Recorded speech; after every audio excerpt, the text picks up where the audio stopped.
Orang kalau ngamalin amalan itu selagi dia hidupnya Pak, selalu balik lagi. Makasih Umi Om, makasih Umi Om, makasih Umi Om. Bukan cuma nyampe haji dan umroh, tapi bisa ngehajiin yang lain, ngumrohin yang lain. Umi Om tuh, Musa, makam Umi Om, saya Ali Jabir. Umi Om itu orang datang nggak bisa ngomong. Orang datang nggak bisa ngomong. Ditepak sama dia lehernya, tong gitu. Alhamdulillah sakit dia. Ditepak, tapi dia teriak, aduh. Lah begitu aduh bingung. Lah saya bisa ngomong aduh, sadar lagi, loh saya bisa ngomong aduh, sebelumnya aduh. Oh ini ajaib Bu. Assalamualaikum warahmatullahi wabarakatuh. Para pemirsa, dalam Islam itu kita dikasih bekal satu ilmu yang disebut dengan ilmu tahqiq. Tahqiq itu artinya mengoreksi dan merevisi apakah itu naskah ataupun tafsir maupun ya kitab-kitab sejarah gitu. Ilmu ini sebenarnya sudah lama ya. Dulu ada guru saya di Azhar, dia bilang untuk membaca sejarah Islam, kalian harus melihat lagi dan memahami buku-buku sejarah itu ditulis umumnya pada zaman dinasti Abbasiyah. Artinya di zaman Khulafaur Rasyidin sejarah belum ditulis.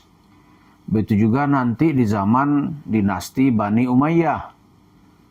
Barulah di zaman Abbasiyah itu penulisan sejarah digalakkan dengan pesat. Seperti kita ketahui, dinasti Abbasiyah itu merupakan musuh terhadap dinasti Umayyah. Jadi apa yang dilakukan oleh dinasti Umayyah itu umumnya itu jelek gitu. Karena itu kata guru saya harus ditahqiq gitu. Harus ditahqiq, baik itu tafsir maupun kitab-kitab hadis, apalagi nanti kitab sejarah gitu. Misalnya ya orang-orang akan menggunakan cerita-cerita sejarah itu untuk mencapai tujuannya. Kalau dulu orang-orang Syiah, ya kan, atau Yahudi menggunakan isu Ahlul Bait itu adalah kuda tunggangan supaya mereka bisa menjatuhkan Islam, lalu di atasnya itu dia bangun kekuasaan. Dan itu terbukti nanti dinasti Fatimiyah di Mesir, mereka mengaku sebagai keluarga Ahlul Bait, sebenarnya mereka bukan, dia orang Yahudi gitu. Nah, apa hubungan cerita ini dengan Yusuf Mansur, kan itu yang mau kita ungkap ini. Kita lanjutkan cerita sedikit lagi dulu. Dulu ada juga guru satu Profesor Dr. Harun Nasution. Ya, ketika dia mengasih kuliah, saya kebetulan ada 4 semester belajar dengan dia dengan mata kuliah tentang pemikiran Islam maupun nanti tentang sejarah Islam. Kata dia untuk memahami alat kritis kita gitu, itu dilihat dulu pesan utama Al-Quran gitu. Kalau pesan utamanya itu sudah dapat, maka pendapat-pendapat yang lain itu bisa ditolak kalau tidak sesuai dengan arus utama Al-Quran. Nah, cerita ini nanti akan kita konfrontir ketika Yusuf Mansur bercerita tentang keluarganya. Kan sering dia tuh mulai mempromosikan sekarang cerita kuburan. Ini perlu kita tahqiq gitu. Bukan karena kebencian, tapi ini demi kebenaran. Dia bercerita banyak tentang Umi Uum. Kata masyarakat satu itu ibunya. Tapi cerita ini sudah berlebihan, sudah mengarahkan orang kepada cerita yang tidak masuk akal, bahkan bisa mengajak orang jatuh ke dalam cerita syirik. Jadi kalau sebelumnya ada cerita ahli kuburnya itu, ya orangnya tidak dikenal di bumi, tapi dikenal di langit. Kalau dia marah, baik ketika hidup maupun setelah mati, ya, nah yang menjadi persoalan itu setelah mati. Mana ada orang bisa berdoa atau batuk atau bersin setelah dia mati, itu nggak akan ada. Walaupun Yusuf Mansur mengatakan, wah dia bisa marah dan marahnya didengar di langit. Lalu berceritalah dia tentang ibunya. Umi Uum. Katanya orang nempel aja sama Umi Uum nih, langsung bisa berangkat haji. Orang yang lihat muka Umi Uum aja berangkat haji. Pegang foto aja berangkat haji. Ini cerita-cerita begini nih, tujuannya nanti pasti ada. Apa tujuannya?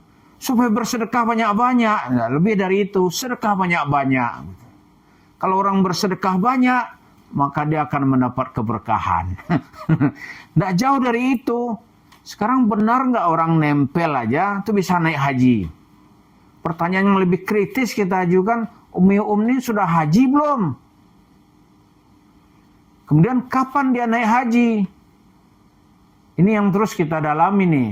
Kalau dia meninggal sebelum 2010, itu Sumansur pasti bohong dalam bercerita. Kenapa? Karena sebelum tahun itu dia masih diuber-uber oleh debt collector. Bagaimana dia mau naik haji? Ya kan? Kemudian yang dia cerita lagi yang nggak masuk akal itu, dia terus bercerita, ini komplek ini disebut dengan Musa, gitu kan?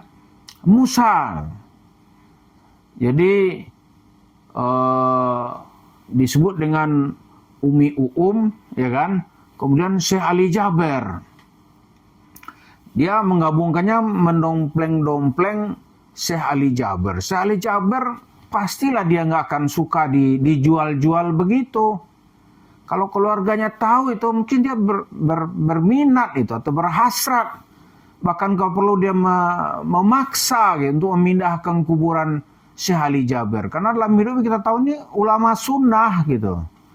Tidak mungkin dia ikhlas atau keluarganya kalau tahu dia akan ikhlas kuburan ini dijadikan sarana untuk mendapatkan duit. Mungkin itu. Kemudian cerita Umi Uum gitu. Umi Uum ini banyak sekali cerita Isu Mansur. Ya kan? Siapa yang melihat aja dia akan dapat barakah gitu. Padahal banyak sekali cerita-ceritanya itu kalau kita tahqiq gitu. Ya kan? Perlu kita tahqiq. Kita dalami dan yang batil-batilnya tuh dibuang gitu.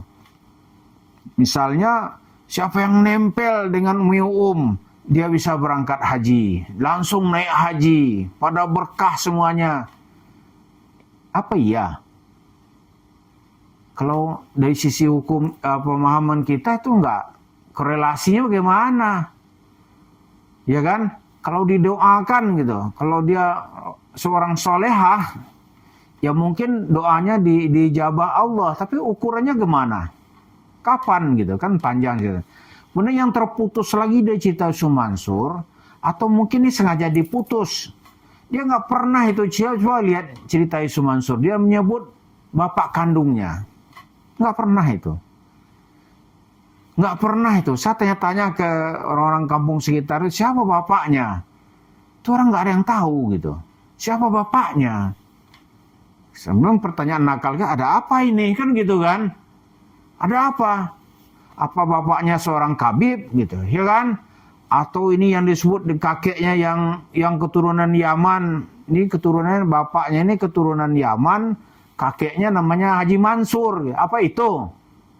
Yang kata Isu Mansur, Haji Mansur ini ditembak oleh Belanda berkali-kali, nggak mati-mati gitu. Kalau nembaknya itu pakai pakai ketapel misalnya nih, ya mungkin nggak mati, saya percaya. Tapi kalau pakai senjata apa itu, kalau dulu kan senjata udah terkenal canggih itu, tahun 40-an itu, ya kan? Itu kan kakeknya katanya, mungkin tahun 40-an gitu. Karena Isu Mansur itu lahir tahun 1975, jadi bapaknya taruhlah lahir tahun 1950 gitu, ya toh? Tapi dia nggak pernah menyebut siapa bapaknya. Yang dia sebut itu ya bapak sambungnya. Padahal kalau mau bercerita itu perlu ada ketersambungan biar kita bisa mentahqiq kalau bahasa Indonesianya, bahasa Arabnya. Kita tahqiq gitu. Benar nggak ini? Kemudian kalau bapaknya nggak pernah dijelaskan, kenapa gitu? Apakah bapaknya telah meninggalkan dia di waktu kecil? Bisa. Ataukah bapaknya tidak mau tanggung jawab semenjak dia lahir? Kemungkinan gitu. Itu kan ada namanya ilmu tahqiq. Jadi Yusuf Mansur kalau dia nggak mau diserang kiri kanan, jelasin siapa bapaknya. Masa bapak sambungnya aja gitu. Terus kalau dia nggak mau menyebut, ada apa? Ya kan? Kan orang bisa berinterpretasi macam-macam gitu. Kemudian komplek itu sekarang sudah disebut nih komplek Musa gitu. Ya dah. Nanti ada cerita Musanya nanti dia itu tuh. Jadi banyak sebetulnya ketika membahas Yusuf Mansur ini hal-hal seputar dirinya itu kita cari kebenarannya seberapa benar gitu. Kemudian diukur dengan timbangan akal sehat. Ya toh? Kalau orang mati bisa bicara di dalam kubur gitu. Doanya masih didengar, itu pasti cerita syirik. Cerita yang nggak mungkin dilakukan gitu. Walaupun di tengah masyarakat kita keyakinan seperti ini itu banyak. Misalnya nih ya, ini mau pemilu gitu. Oh banyak orang datang ke kuburan doanya kuburan wali. Kuburan siapa? Ke kuburan Pak Harto. Banyak tuh orang datang. Kenapa? Biar sukses seperti Pak Harto. Dia minta barakah dari Pak Harto, gitu, ya kan? Walaupun tuh ada keyakinan seperti itu, tapi keyakinan itu bukan suatu kebenaran. Nah ini yang kita lihat. Jadi Yusuf Mansur siapa bapaknya? Berceritalah kapan bapaknya meninggal gitu. Kenapa yang disebutnya bapak sambung? Dia nggak pernah menyebut bapaknya. Kemudian bapaknya itu haji atau belum gitu. Bapak itu pribumi atau keturunan Yaman gitu. Karena Yusuf Mansur dalam beberapa sinyalemennya pernah menyebut dia itu sebenarnya keturunan Yaman, orang Arab Yaman gitu. Nah ini yang kita lihat untuk menilai kebenaran cerita Yusuf Mansur. Biar kita tidak kena kena bius dengan cerita-cerita seolah-olah yang dikubur itu adalah orang-orang yang dekat dan bisa bermunajat kepada Allah. Karena itu mintalah munajat kepadanya. Dengan cara apa? Ujungnya pasti duit gitu. Kalau dulu zaman awal Islam ujungnya pasti politik kekuasaan. Kaum Khawarij itu kenapa mencaci maki kemana-mana gitu. Ujung-ujungnya ya ekonomi. Jadi inilah di duit kekuasaan itu dari dulu sesuatu yang tidak bisa dipisahkan dari cerita-cerita khurafat, cerita bohong, cerita palsu.